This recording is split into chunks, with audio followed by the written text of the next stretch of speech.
We want to welcome to the No Ideas Original Podcast, Michael Chambers, aka Boogalo Shrimp, aka Turbo, from the historic movies Breakin' One and Breakin' Two. Welcome to the No Ideas Original Podcast. How you doing, Turbo? AKA Boogalo Shrimp. I'm doing fine. And on that note, I want to show respect and love to all the East Coast hip hop elements heads. I don't know if you guys were aware of this, Man. but if you could see this, Yes. I got that award. It says thank you for your contribution to hip hop culture. Mm, look at that. See that? Yeah. Man. Can you see it? Yeah. Yeah, we can see it. Yep.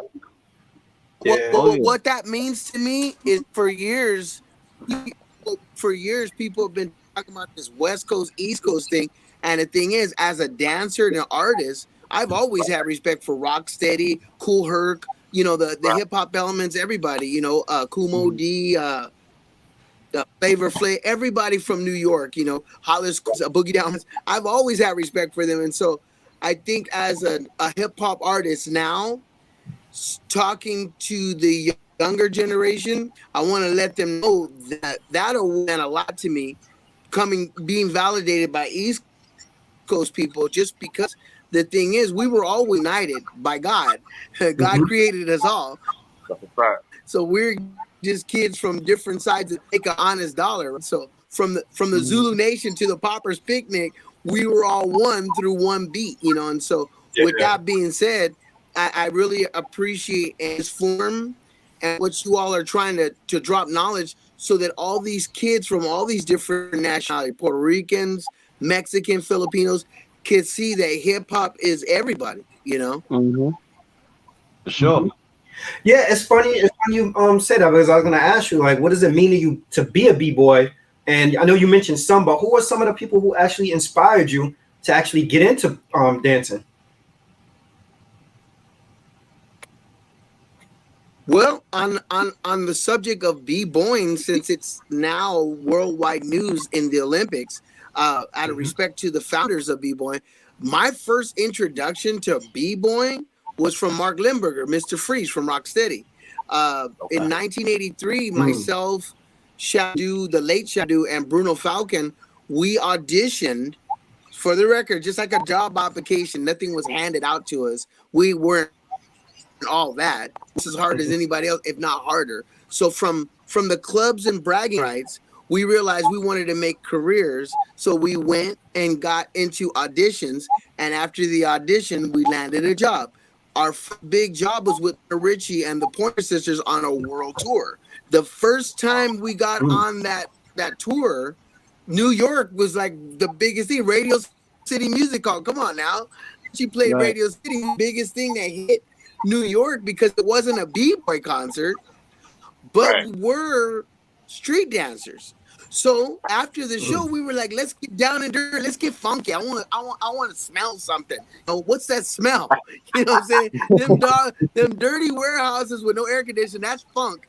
And the beat is like, okay, if b-boys are sweating and people are dancing, I want to smell it, right? It's what's cooking, like The Rock. What's cooking on the dance floor? So I was like, okay, Lionel Richie, that's fine and everything. I thank you.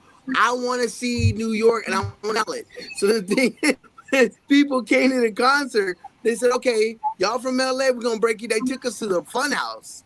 They took us to the Fun House. And I think we went to the Roxy back then. And that was, no. That was New York. That was like ground zero, bang, in your face.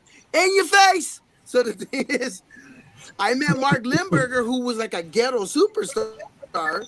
Him and Norms and what's his name, Crazy Legs, they were superstars when that movie Flashdance came out. And then Wild Style, forget it. They were like they were walking around Washington Square Park, no hall. Hey yo, don't talk to me, B. We're the freshest. They had like a swagger. We're like, dang, they're like superstars. So Mark, he was coming to LA with Jeffrey Daniels from Shalimar. Make that move. And the thing is, all these LA guys were like, well, who's the hottest? Everybody who was into dance and music watched the movie Flashdance. But the hip hop people were like, I want to know what that is, those dancers in the park. So the thing is, Mr. Freeze and all those other guys from New York, they were like, shoot, one can get some of that Hollywood love, let's come to LA. The person who brought them to LA was Jeffrey Daniels. So the story unfolds. Jeffrey Daniels was the pop-along kid from Shalimar, and he was doing his stopping. Look, Electric Boogie came from New York, and in Flash, when Mr. Freeze and Norman doing the Electric Boogie, now everybody was like, we need to get with New York. So Jeffrey Daniels was the first person on the record to bring those New York breakdancers over here and bring other street dancers into his house, because Shalimar only knew what was available at Soul Train. They performed on Soul Train, and who was on Soul Train? Deluxe and Rerun and Slim the Robot. But that wasn't the whole element of dance. So the thing is, Jeffrey was smart. He knew he was going to be a choreographer, and he knew he was going to work with Michael Jackson, but he's not a breakdancer, and he's really not a popper. But to have that title, you're the shot caller. So here it goes. So the respect goes to Mr. Freeze, because Mr. Freeze from Rocksteady and Norman, they were B-boys who could pop and electric boogie and glide. And when we started working together, we learned over here in LA, you got to go to the floor. You got to huevo, dale huevo, gotta huevo, Latino flavor in the Boogie Down Bronx, but you got to flip it with a little bit of Soul Train. So we were already on that fusion. But here's the thing. Because youth, we weren't business minded. So the thing is, like I said, I feel like when you asked me that question, it opened up Pandora's box, because Mark Limburger deserves credit for introducing me, Turbo Boogaloo, to B-boy. And you could see it in the movie Breakin. I used to work out with Mark, and I was actually doing some pretty good movements. Never said I was the best, but my armchair freeze, that's Mark Limburger for Rocksteady's signature freeze. My footwork, definitely Rocksteady original. And not the best person for Rocksteady, but Mark was an all-styles guy. So yeah, I had to say that because that triggered that whole story. Thank you. That's crazy, man. That whole you was in the Bronx. You talking about Weibo, son? Come on, that's a Bronx dance right there. Let's go a little further back. So how was it growing up in Wilmington, California? And also, no. Well, if you really think about it, everybody that got a little shine, everybody that got their Hollywood shine, they were representing Boogie Down Bronx. All the girls.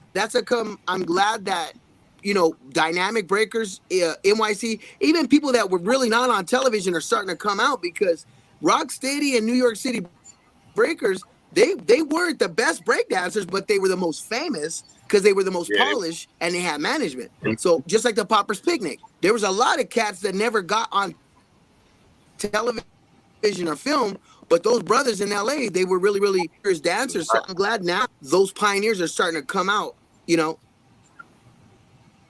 Right.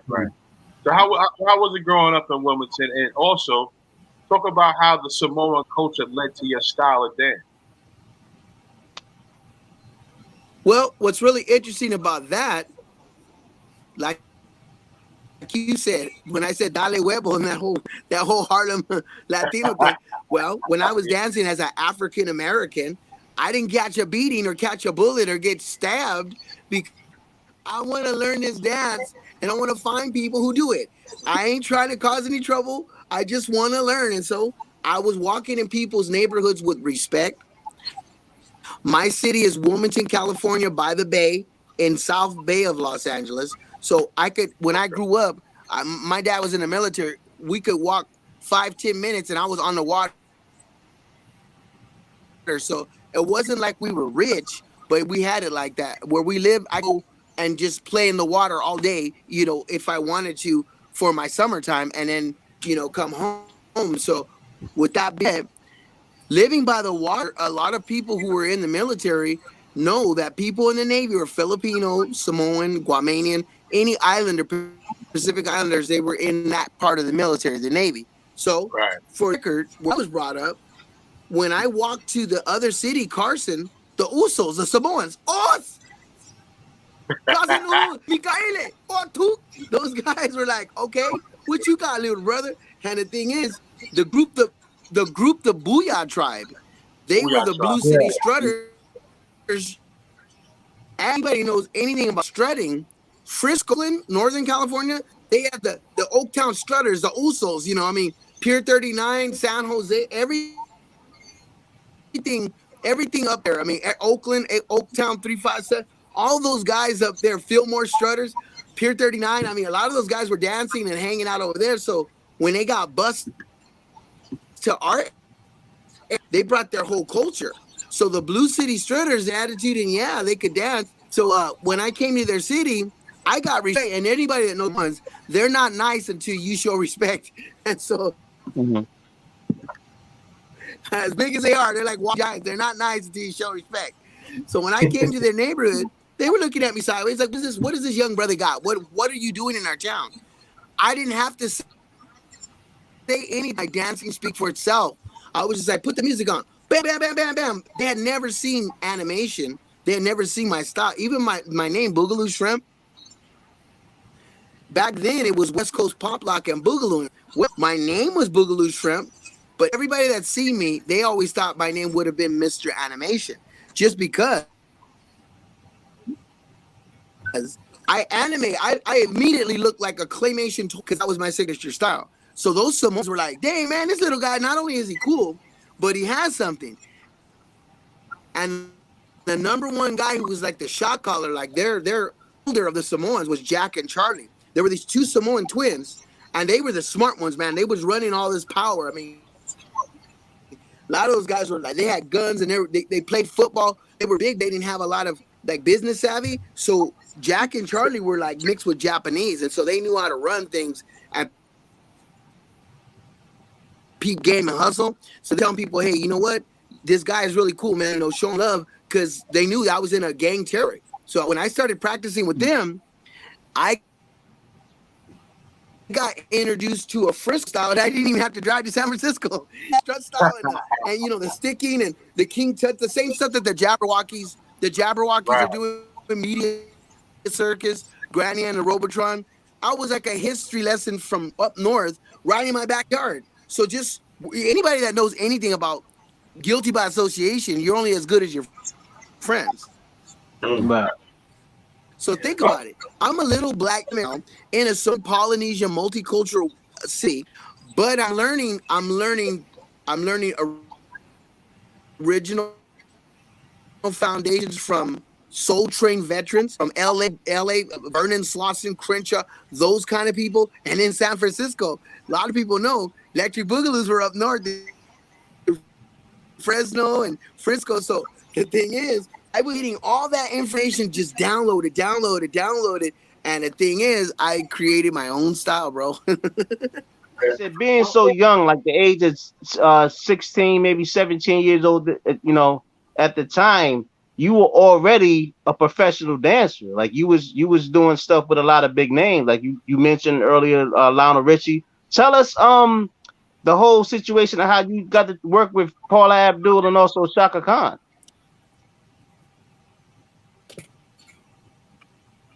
Well, that didn't just happen, brother. The thing is, I went from dance contest to Mm-hmm. actually told me, hey, you know what? You should do something with your art. So instead of Mm-hmm. just hanging out at the clubs for bragging rights, I got with professional dancers. Anybody that knows Adolfo Quinones, Rerun, and Tony Basil and Slim the Robot, they were professional street dancers. They were literally Mm-hmm. making money doing what they did.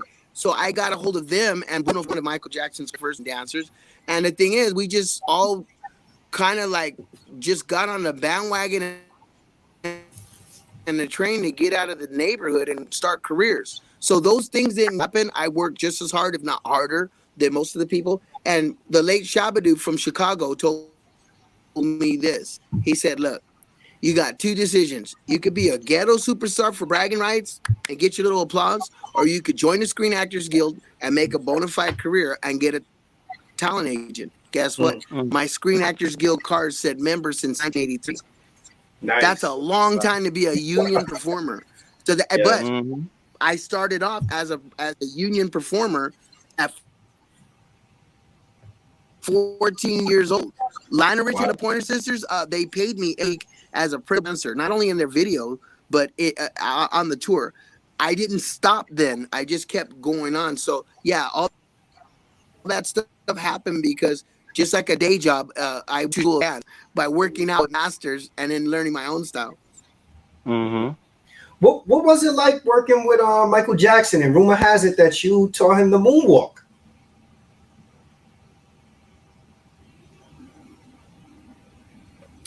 Hold on. You got See glove? if you can see this. Wow. See that? Look at that. Can you see that? Yeah, yeah.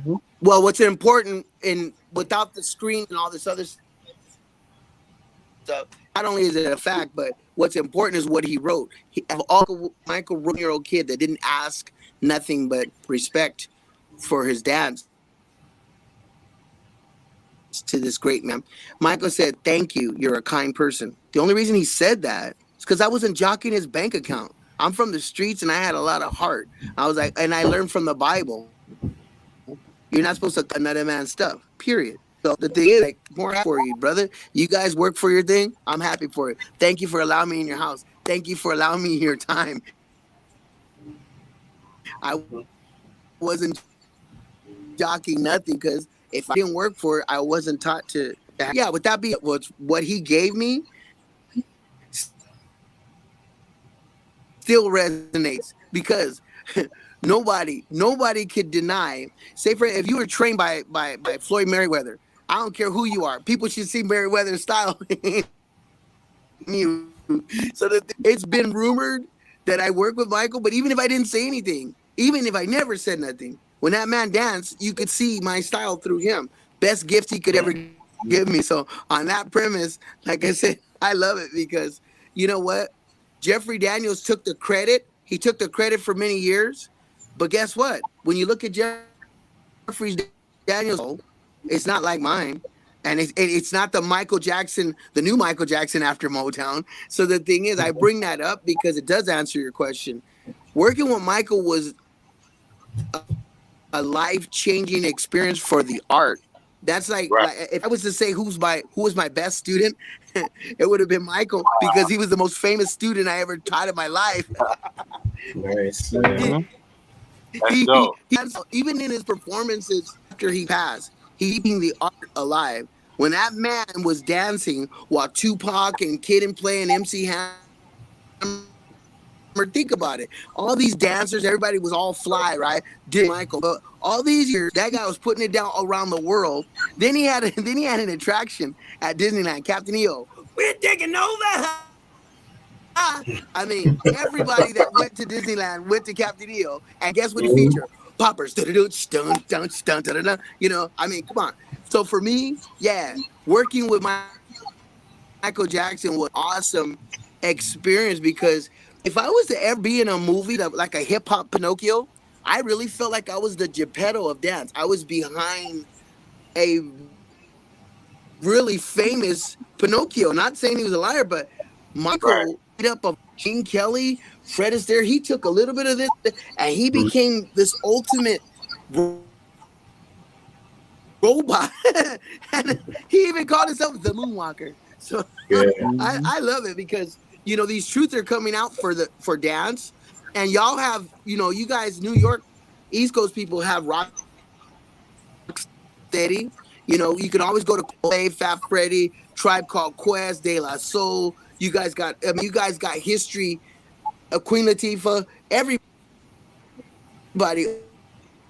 of the architecture of a KRS-One of hip hop. Well, with popping and my style from LA, I got a student, Mr. Jackson, that just said, "Okay, look, I'm putting it on the map," and all of his influences, Usher, everybody that danced after him, whether I taught them or not, They learn from my student. Mm-hmm. So That's I true. love it. I love it I love it that I'm still alive, you know, to see these young kids on YouTube. You know, the Step It Up movies were fine, John Shu, and I'll give them that. But now it seems like the average person that all they do is, okay, this is my art, man. I juke. They juking in Memphis, man. You know, I bone break. I do. This is my life. It seems like now there's a spotlight for everybody. You know, if you graffiti your sneakers or whatever, it's like it seems like the average Yeah. person understands that hip hop is not a gang. Hip hop are you, me, people with real life, real jobs. And if the price is That's right, right. you're gonna learn something, you know. So I look at it as a Mm-hmm. gigantic employment stepping stone for everybody, you know. Nice. Hmm. It is, man.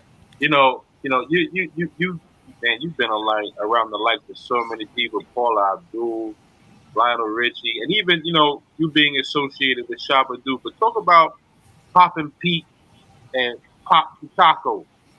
Who do those individuals mean? Well, for me, I have to admit, and I'm not gonna. I had a long conversation because my name is Boogaloo Shrimp, and I wasn't taught by the Boogaloos. There was a distance there, you know, because they were before me. They were on Soul Train. Many people followed, but yet when I did the Breaking movies, both of them, my career and my life went into orbit. So for a long time, I know there were certain dancers and certain people that distanced themselves from me. I'm so glad that I still have dialogue with with Boogaloo Sam and Bruno, just because we're all adults and we're grown and we're all are pioneers and we all have our contribution to the art. But yet we're humble enough to say, okay, you know what? We did what we did, but it's not really about us. We're servants to the art. So Jesus died for all of the people that's it's in the Bible. The thing is, our lives are our ministry. So the thing is, for me, as a grown man, once I look back at the gift that God gave me, I'm like, you know what? More power to all my brothers and sisters who built this, who inspired people, because at the end of the day, if it edifies the creator and you did your job, or you're doing your job, so with that said, you know what? When I was a kid, I thought as a kid, but as a grown man and spiritual man, I'm learning to look beyond ego and edify and respect people who earn their place in this life for jobs, but also earn their position as educators and teachers, which creates jobs. So yeah, with that being said, Right. I That's right. respect those grown men, Pete, Boogaloo Sam, Poppy Taco, all of them, because they're grown men, but they're educators, they're masters of their style. Especially now that the numbers is more important. Right. During COVID, man, it's hard to get a decent job. But for somebody who's a master, that's like having an MBA or a PhD. The thing is, when you're validated at that level where it's Olympic, now it's worldwide news. Now we're talking real money for real people's families. So for me, I'm validating them just because this Olympic attention is like a gigantic pizza. And you know what? If the pizza's big enough, everybody eats. So for me, I'm hoping that God blesses this Olympic Yeah. attention for y'all over there in the East Coast, the graffiti people, the MCs, the music producers, everybody, everybody, b-boys, b-girls, boogie people, whatever you do, just because it's a, I mean, that's what the hip hop elements is. There's food for everybody. So with the dance and the creativity, there's a lot of jobs out there. So, you know, I mean, the people that I've met and the people that I'm validating, like Bruno, Pete, Sugar Pop, Boogaloo Sam, those guys, they got a lot of knowledge to share with a lot of different people, especially competitors who want to do all styles. I'm just happy that they're alive and that they're able to educate, these young people and work on that level. Yo, I was Yes, going sir. tuba, we roam, cellular phones, doc meth back in the flesh, blood and bones, don't condone, spent bank loans are homegrown, others break like turbo and ozone. when I grab the broom, moonwalk, platoon, hawk, my goons bark, etc., etc. So with that being said, that showed you for them two titans in hip hop, Method Man and Redman, for them to shout out you in Ozone and Breaking, right? But they also sprinkled the element of you using the broom for the for the broom walk. So tell me with that, right? With the broom walk, how many takes Yeah. did it was it when you did the broom scene, right? Was that a lot of takes, or was it like something that was just natural for you? I'm listening. You said how many takes? Okay. If you really think about it, I was 16 years old. A 16-year-old kid really doesn't do anything else but what the adults tell them to do. So when they told me action, I just danced and danced until I was gonna pass out. Protect children on a B movie. You just have to just kind of save yourself. So to make a long story short, that if they just keep this Right. music going, this kid's gonna do something phenomenal. And sure enough, I just kept dancing until I remember I was lightheaded. And then they're like, "Oh, give him a break, give him some water, bro." It's like a fight. It's give him Mm-hmm. And the thing is, the director goes, "Michael, your mom and everybody's gonna be happy when they see this movie." I said, "Why?" They said, "You just did a tribute to Fred Astaire." Mm. I go, "Who?" They go, "That's the thing. You don't even MGM movie. He's like a god of dance." But I didn't know who he was because I didn't really watch him, which was even better because I wasn't imitating Fred. I wasn't wearing a tutu. I wasn't from a jazz dance studio, but the studio saw Fred Astaire in like a tribute, like a loose ghetto tribute in me. And for them to say that, that's exactly what the press ate up. They said, wow. They said when that broom dance came out, Right. pre CGI, pre all this mocap stuff, just with the little fishing string on my broom and a few creative edits, they're like, man, did you see that broom dance?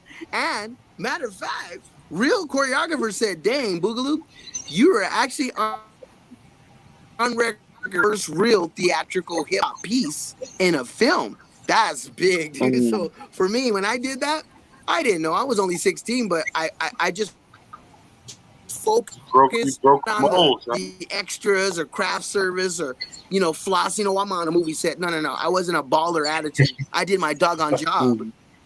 I did my job, and that Right. wasn't about my brand or whatever. These new kids, oh yeah, they gotta have their brand. I gotta have my age. I gotta have my, and whatever God blesses me with, let it be. But I'm doing my daily bread right now, and I'm humble. Yeah. What were your initial thoughts on bringing something that was considered urban and street to the mainstream and kind of making it, I guess, like commercial? And a huge reason why I think the film Breaking One and Breaking Two are considered to be commercial is because of the costumes, and I think also Lucinda Dickey's role in the film. So, what were your thoughts around that? Out in that audition, they weren't allowed in the film, and just still on same street corners or at the same underground clubs. While we were on back then, they had movie theaters. So every city had a movie theater. So I could drive down the freeway and see my face on a big gigantic screen at a movie theater. And so I realized very quickly how important it was to document our art because there was a lot of stuff that was lost in translation, but we pretty much nailed it. We were able to capture a lot of the truth, from the West Coast interpretation of hip hop. And I say that respectfully because for years everybody said Breaking Man, that's whacked. They're trying to be New York. We were never trying to be New York. Hip hop was inspired by L.A. and New York. I seen Mhm. people in New York looking at Soul Train doing Soul Train stuff, but they turned it into Electric Boogie. They turned it into their flavor. Well, LA did the same thing. We were doing our thing because we had disco and Saturday Night Fever and the whole Latino thing. And the thing is, when Boogaloo and the Robot and Poppy came out, we had that on lock until New York busted out with Gazelles and the Kangos and the Flavor and the Sneakers. from his pumas to his snakes. The thing He is, we dressed were it like, up. wow, this is cool. Everybody Yeah, in New York has got flavor, and then the gold chains, and so I started seeing the importance because we were like a hip hop Woodstock. When you think about it, East uh-huh. Coast and West Coast at that time, the way that we were, our fashion was changing, our hairstyles was changing. We went from ponytails and jerry curls to flat tops and dreads. The funky dreads. The roots. I mean, the brat. Funky afros. It was like a whole culture, almost like a hip hop Woodstock. A lot of what people devalued and called street dancing found its way into mainstream artist videos. I often wondered if the pioneers, which were predominantly black and Latinos, were given choreography opportunities, or were those opportunities given to you guys, white contemporaries?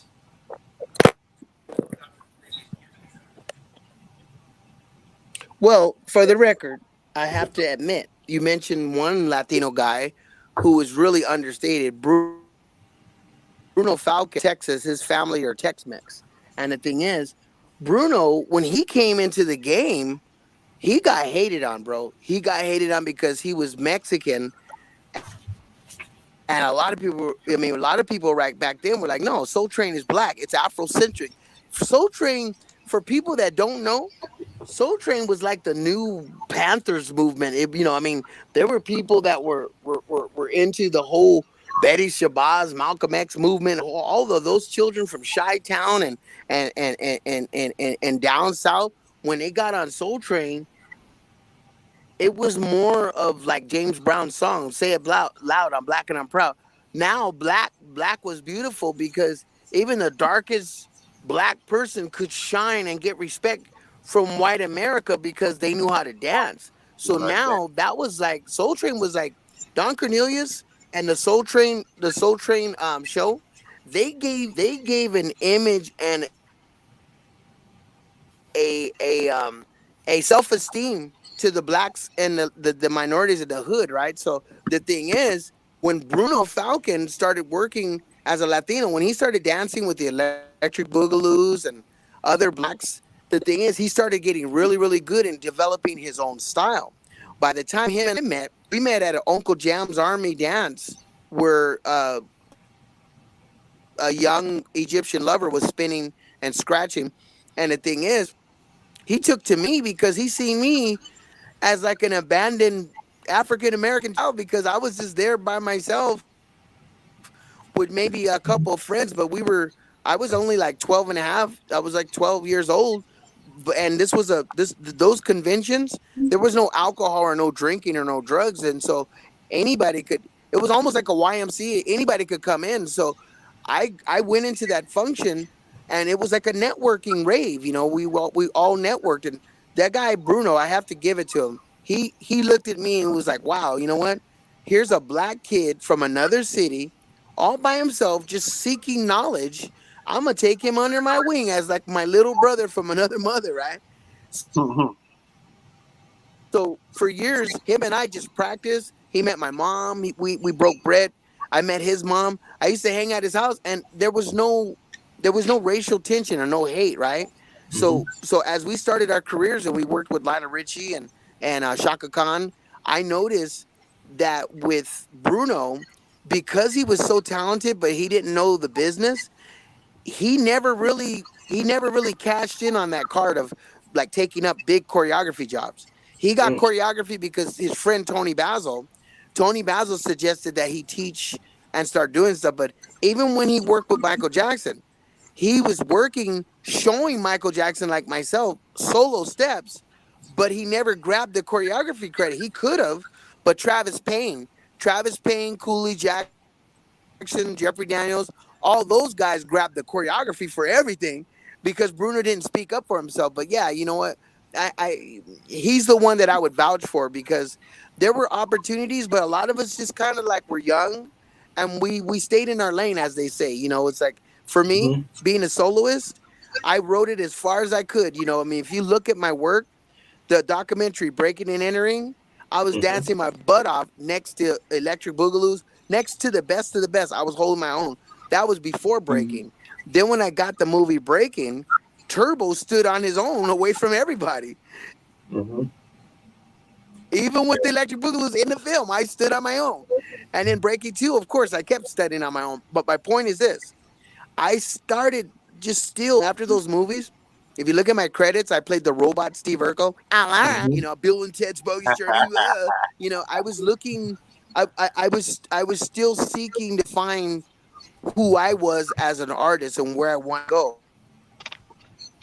So by then, that when I met Paula Abdul, that's when I started stepping up the choreography because I got choreography credit for doing the ping numbers for Opposites Attract. Only Paula Abdul was trying to be a choreographer since she choreographed Janet. So everybody in her camp was like, look, this guy's should be honored. He's dancing with a queen. Let him do his little pop lock, but she's a real choreographer. So it was a hard time for me because I was trying to flex my muscle with another choreographer Mm-hmm. and it didn't work. but the person who did see that I was trying to get a job as a choreographer was Mr. Jackson. When I finally worked with Michael on our project, instead of just behind the scenes, Michael Jackson asked me to help him do the steps for Bart Simpson. My secretary called me. She said, Mr. Jackson wants to talk to you. I'm like, about what? Well, he was interested in you doing a new project. By then, 1990, I had an attitude. I said, look, I told Michael's secretary, you tell Mr. Jackson, I want to talk to him. You got to remember, I'm from the streets. I don't care. If you didn't give me nothing, I ain't got nothing to lose. I'm going to tell you, right? So she goes, okay. Michael gets on the phone. Hello? I'm like, yeah, Mike, what? I'm like, okay, here it is. I said, for years, everybody been saying, who taught Michael Jackson? I go, do you know how hard it is to explain something that's true to people who just believe a lie? He goes, what are you getting at? I said, well, if we do this project, I need credit. He goes, that's it? I go, yeah, I just need the credit. Consider it done. He's all, I have my secretary. He had his secretary make sure that they wrote it. And if you go and get the Simpsons Sing the Blues, Bart Simpson, I have the credit because Mr. Jackson made sure that I was on record as the choreographer. That's right. Finally, if I'm a choreographer for an animated cartoon, obviously all that stuff was true before. So Mm-hmm. the thing is, Michael realized that it was so important for me to have that choreography credit. So yeah, Right. I really thank the Jackson estate for making sure I got my choreography credit because after that, I started helping out. I choreographed Bill and Ted's the routine with me and Bruno. I choreographed my steps for Jaleel White and Family Matters, and so yeah, I started accepting that title. Perfect. Did you choreograph the cartoon cat and Paula Abdul's video too? Yeah. A matter of fact, the wonderful thing about that job is while Paula Abdul was being a diva, everybody behind the scenes said, "You really need this footage," because they saw how hard I was working as a black man trying to get a job legally. So the thing is, the director and everybody they gave me the behind the scenes footage. There was Mm. no denying that because all those years where people were guessing, what does he do after breaking? Now on YouTube, you could go under rare opposite attract. Like if you punch in rare opposite attract, they have all that behind the scenes stuff where you can actually see what was going on in the making of that video and actually see me at Debbie Reynolds Studios practicing with Paula and teaching her the steps for those scenes where the cat and her are dancing street dance, Right. and so yeah, Right. you know what, Right. that was an interesting experience because I tell you, man, if you really think about it, I grew up in Hollywood as a soloist and then a somewhat actor because I did all my improv acting and breaking and made a few people laugh who've seen the movie.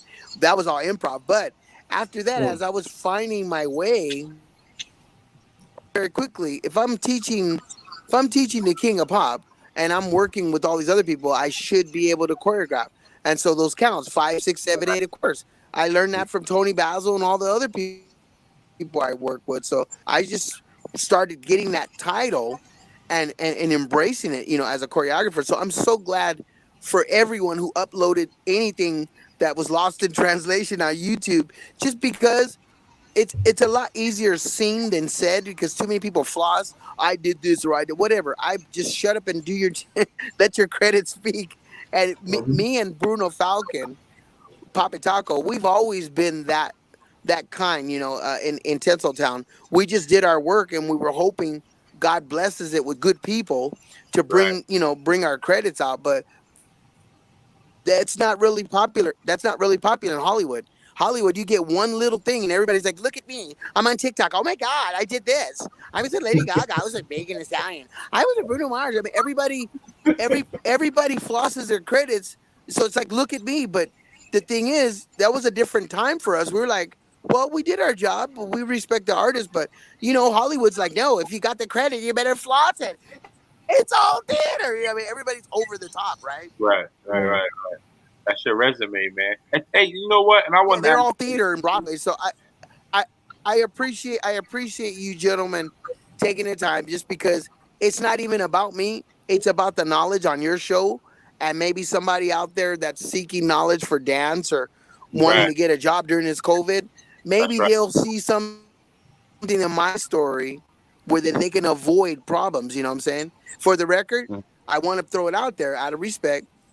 Anybody that's dancing or anybody that has something that's revolutionary or new, make sure that you log, you trademark your stuff, or find some way to get your original work out there and label it and copyright it, just so that or work with the artists and their managers, making sure that you document your contribution, just so you can build a resume, so you don't have to worry about people wondering who you are. I mean, your resume is your job. And so Right.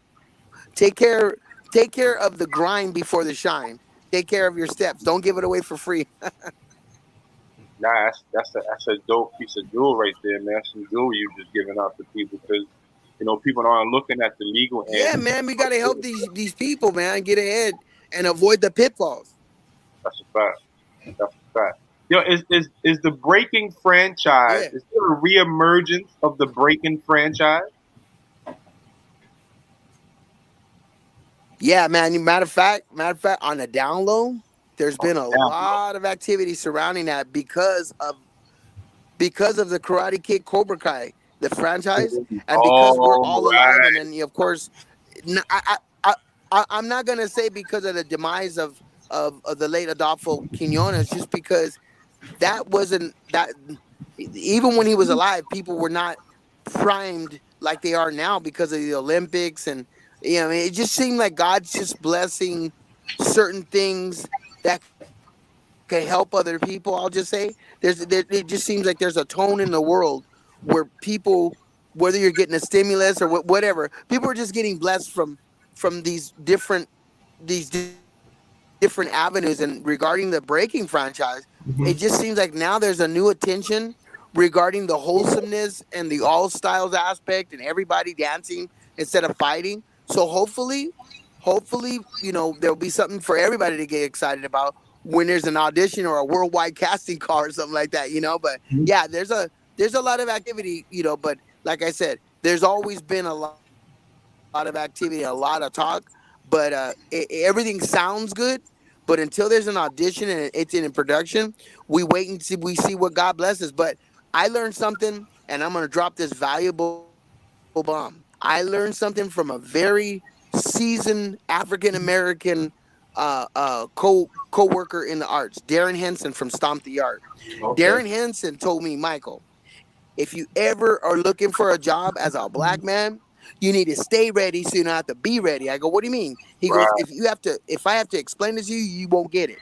He goes, how are you gonna go on tour if all your life you've been waiting for that one moment and you get the call, but you ain't in shape? You're not Hmm. ready. You're gonna lose the job or die trying. He goes, you need to work out, you need to keep it moving, and you need to stay ready so you don't have to be ready. So when you get that call, you're gonna get a job and you're gonna love it. So I was like, wait a minute.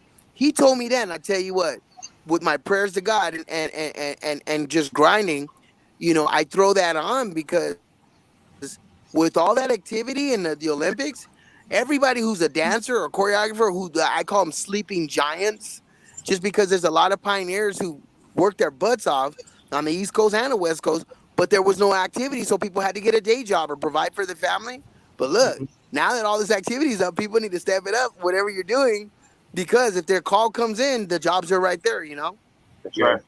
That's right. And I'm glad you brought that out because dance. I know dance back in the days. You know, I'm a '70s baby, so disco was the thing, and then it turned into break dancing and things of that nature, and then it just faded out. Oh, Nobody came to yeah. party to Oh, dance. yeah. Nobody wanted to dance. And I tell you a quick story. For me as a kid, I played a lot of basketball, but I also partied a lot. What kept me in Yes. shape was going to parties on a Friday night and then Okay. playing basketball on Saturday. I never worked out. I just danced at a party. But I would dance for 5 hours straight. Yeah, yeah. So back to your disco. I always thought, and this was like a conspiracy, brother. There is footage of people at some Dodger Stadium throwing disco records saying disco is dead. That's documented. Somebody had a conspiracy said disco is dead, and they start breaking CDs and saying disco's dead. And the worst thing about that, people like Bernard Wright freak out. Right. I mean, Like, see, all those Donna Summer, all those great producers, Narado, Marco Walden, ow, ow, oh, oh, I mean, all that really cool backbeat, those music producers, yes, they sir. were out of work because when they said disco was dead, people were looking at new wave, and like the British rock. Do you know what I mean? So the thing is, I like that you brought that up because disco gave birth to the robot. Disco Right. gave birth to fusion. Blacks and Mexicans were wearing bell bottoms. People, even Jewish people, were like, "Look, we're all one. You're the descendant Right. of Abraham because I got an afro. What's up, my brother?" They're like, Hava, Nagila, huh? I mean, it just seemed like people from Yonkers was wearing sneakers. People from Bedside, they're like, hey, it's in his sneakers. People in LA, it's like, yo, what's up, man? Yeah, I'm from the Hamptons and I got the right sneakers. It's like everybody was like at one time with Yeah. disco and that 70s funk. Yeah. They were wearing the bell bottoms, they were wearing the sneakers. Right when the 70s went out, disco funk children went right into hip hop Instantly. and they were Yeah. roller skating That's and they, right. they they were dancing and still were exchanging crate music and the mic. So I'm really thankful that you brought that up because people always say hip hop started it, but disco foundations Yeah. actually started that whole Latin and black fusion. The Dale Huevo, Boricua, Puerto Rico estás bailando. People in Latin America were dancing, get down, to Sister Sledge, See, Taste of Honey. And the thing is, they started learning from the blacks. They start twisting their Right. braids, start wearing their jewelry, getting their fake nails, guys who wearing Gazelle looking super fly like Dolomite. I tell you And what, it was a man. culture exchange. Yeah, it was. Yeah, it definitely was. Once you saw how Japan and It's China and beautiful. other And matter of areas fact, we of, got a of lot of interracial babies. You're right. because